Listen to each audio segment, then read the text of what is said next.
ज़्यादातर लोगों को दोस्तों यही प्रॉब्लम होती है कि जब भी वो गुलाब जामुन की बची हुई चाशनी से बूरा शक्कर बनाने की कोशिश करते हैं तो कुछ इस तरह की जो है बड़े-बड़े से टुकड़े रह जाते हैं। ये बहुत ही पत्थर की तरह ही होते हैं। ये टुकड़े आसानी से हाथ से तोड़ने पर ये नहीं टूटते हैं और इस तरह से जो बूरा शक्कर बनती है, बूरा चीनी बनती है, उसका कोई यूज़ हम सही तरह से कर नहीं पाते हैं। तो आज की वीडियो में मैं आपको सारे छोटे-छोटे टिप्स एंड ट्रिक्स, बहुत ही आसान तरीका है जो मैं आपको बताने जा रही हूँ। इस तरह से आप बूरा शक्कर बनाएँगे तो एक भी आपकी जो बूरा शक्कर है वो ख़राब नहीं होगी। बिल्कुल जैसा बूरा आप बाज़ार से ख़रीद कर के लाते हैं एकदम सफ़ेद रंग का, बिल्कुल वैसा ही बूरा घर पे बनेगा गुलाब जामुन की बची हुई चाशनी से। तो यहाँ पर देखिए कितना फ़ाइन बूरा है, बहुत ही फ़ाइन है ये। एकदम इसका दाना जो है, सारा दाना एक-एक बराबर वाले है साइज़ का। हेलो दोस्तों, कैसे हो आप सभी लोग। तो देखिए यहाँ पर आज मैंने बनाई है बहुत सारी बूरा शक्कर, यानी लगभग 7 से 8 किलो। तो आप कितनी भी कम और कितनी भी ज़्यादा बना सकते हैं इस तरीके से। तो सबसे पहले हमें लेनी होगी एक बड़ी सी कढ़ाई। अगर ज़्यादा चाशनी है तो बड़ी कढ़ाई, कम चाशनी है तो छोटी कढ़ाई। इसमें हम छानेंगे जो हमारी गुलाब जामुन की चाशनी है उसे हम छान लेंगे। तो जो दोस्तों चाशनी होती है थोड़ी गाढ़ी होती है ना, तो जो छोटी वाली छन्नी होती है चाय वाली उससे नहीं छनती है, तो आप किसी बड़ी छन्नी का इस्तेमाल करें। और बस तो यहाँ पर आप देख पा रहे हैं कि हमने जो है बारीक वाली छन्नी से इसे छाना है। तो जो हमारी चाशनी है वो कितनी साफ़ है, यानी कि गुलाब जामुन के इसमें टूटे हुए टुकड़े नहीं हैं। तो ये जो अब शुगर सिरप है इसे हमें बॉयल करना है, तो हाई फ्लेम पर हम इसे बॉयल करेंगे और इसे हम थोड़ी-थोड़ी देर में चलाते रहेंगे। आप चाहे तो इसे कंटिन्यूअसली भी चला सकते हैं, जिससे कि जो चाशनी है वो लगे नहीं और बर्तन आपका जो है वो जले नहीं। अगर आप थोड़ी भारी कढ़ाई लेंगे तो बहुत ही बढ़िया रहेगा। तो देखिए यहाँ पर दोस्तों जो चाशनी है यानी शुगर सिरप, उसका कलर कैसे चेंज हो गया है, पीला-पीला हो गया और बस थोड़ी ही देर में यहाँ पर एक बॉयल आ गया है। जैसे ही बॉयल आता है तो आप देखेंगे कि ये जितनी भी गंदगी रहती है ना चाशनी वगैरह की, क्योंकि गुलाब जामुन में ऑयल भी होता है, बहुत सारी चीज़ें इसमें एक्सट्रैक्ट जो है उसका आ जाता है। तो अब हम बारीक वाली छन्नी से, यानी स्टील की छन्नी से जो झाग है इसे निकाल देंगे। तो झाग को आप जितना ज़्यादा से ज़्यादा निकालेंगे, यानी चाशनी की सफाई आप जितनी अच्छे से करेंगे, आपकी जो बूरा है यानी बूरा शक्कर है या तगार है वो उतना ही बढ़िया बन कर के तैयार होगा। तो यहाँ पर देख पा रहे हैं मैं छन्नी से इसे बढ़िया तरीके से पूरा इसका एक-एक झाग निकाल दूँगी। तो प्लास्टिक की छन्नी का इस्तेमाल मत कीजिएगा, वो पिघल सकती है, क्योंकि चाशनी हमारी बहुत ही ज़्यादा गर्म है, खौल रही है यानी उबल रही है।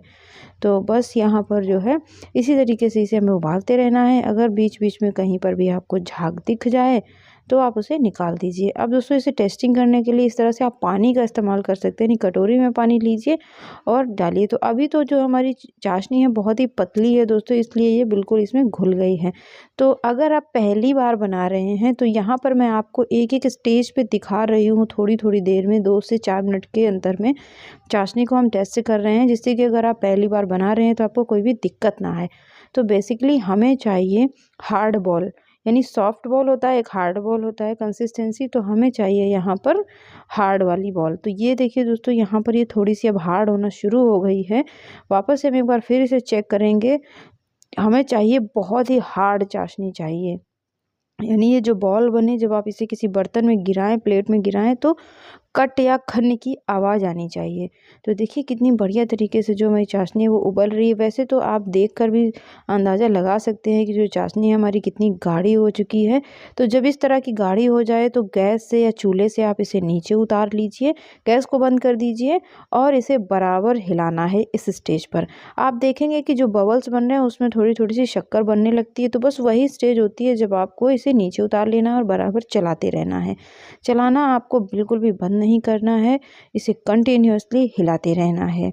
तो अगर आप पानी से टेस्ट नहीं भी करना चाहते हैं तो बस आप चाशनी पे नज़र बनाए रखिए। जैसे ही जो बुलबुले हैं वो गाढ़े हो जाएँ, चाशनी गाढ़ी हो जाए और थोड़ी-थोड़ी सी शक्कर बनने लगे, बस उसी स्टेज पर गैस को बंद कीजिए और इसे नीचे उतार करके बराबर चलाइए। 1 से 2 मिनट तब होगा जब आपकी जो बूरा शक्कर है वो बन कर के तैयार हो जाएगी।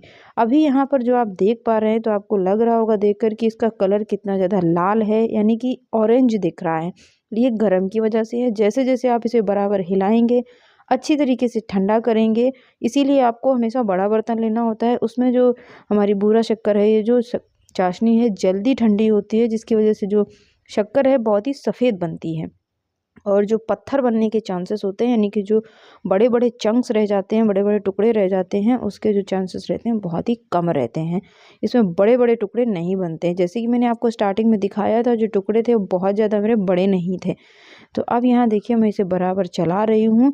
अभी आपको ये गीली लग रही है, इसे मैंने आँच से नीचे उतारा हुआ है, गैस पर बिल्कुल भी नहीं रखी है। अब धीरे धीरे आप देखेंगे जो इसका कलर है वो लाइट होता जाएगा, यानी कि हल्का होता जाएगा। और जो ये शक्कर अब बनना शुरू हुई है, इसका एक एक दाना खिल खिल के अलग आ जाएगा। तो बहुत ही आसान होता है दोस्तों प्रोसेस। आगे मैं आपको बताऊंगी, जिससे आपकी जो चाशनी है, यानी कि जो बूरा है, वो बिल्कुल भी बेकार नहीं जाएगी। साथ ही इस बूरे से जो है दोस्तों, जो गुलाब जामुन की स्मेल आया करती है ना, वो नहीं आएगी बिल्कुल भी। बहुत ही बढ़िया पूरा बन के तैयार होगा। तो देखिए दोस्तों, अब आप देख पा रहे होंगे कि पहले से कितना ज़्यादा डिफरेंस आ चुका है हमारी बूरा शक्कर में। तो अभी तो दोस्तों कढ़ाई भी बहुत गर्म है और ये बूरा शक्कर भी बहुत गर्म है। तो चम्मच यानी करछी से ही मैं इसे चला रही हूँ, लेकिन जो कलर है वो ज़्यादा से ज़्यादा सफ़ेद होता जा रहा है। तो अभी ये बहुत ही गर्म है, तो अभी उतना सफ़ेद नहीं हुआ है कलर। तो इसे हम बार बार चलाते रहेंगे। और हमेशा ध्यान रखिए कि जो चाशनी होती है, यानी कि जो बूरा शक्कर होती है, इसे पूरी तरीके से ठंडा करने के बाद ही आप स्टोर करें। कभी भी इसे हल्का गर्म भी स्टोर ना करें, नहीं तो ये पत्थर बन के रह जाएगी। तो किसी बड़ी परात में या बड़ी थाली में आप ज़रूर इसे घंटे 2 घंटे के लिए फैला करके रखें। तो अब देखिए दोस्तों, जो हमारा बूरा है वो कुछ इस तरीके का बन चुका है। तो मैंने यहाँ पर, ये गाँव में होता है ये छानने वाला जो है बड़ा मैंने लिया हुआ है। आप चाहे तो जो आटा छानने वाली या फिर बड़ी वाली जो छलनी होती है उसका इस्तेमाल कर सकते हैं। यहाँ पर जो मैंने लिया हुआ है, गाँव में इससे अनाज को छाना जाता है, मिट्टी और अनाज को अलग करने के लिए, तो मैंने वही लिया है। इससे जो है शक्कर दोस्तों बहुत ही अच्छी छनती है, यानी कि जितने भी बड़े छोटे टुकड़े हैं, जो इस तरह से चंक्स रह गए हैं, ये हमारे इसी में रह जाएंगे और हमें मिलेगी एकदम बढ़िया बूरा शक्कर। तो देखिए कितना बढ़िया कलर आपको दिख पा रहा होगा, आपके सामने ही है रिजल्ट की कितनी सफ़ेद बूरा बन करके तैयार हुई है।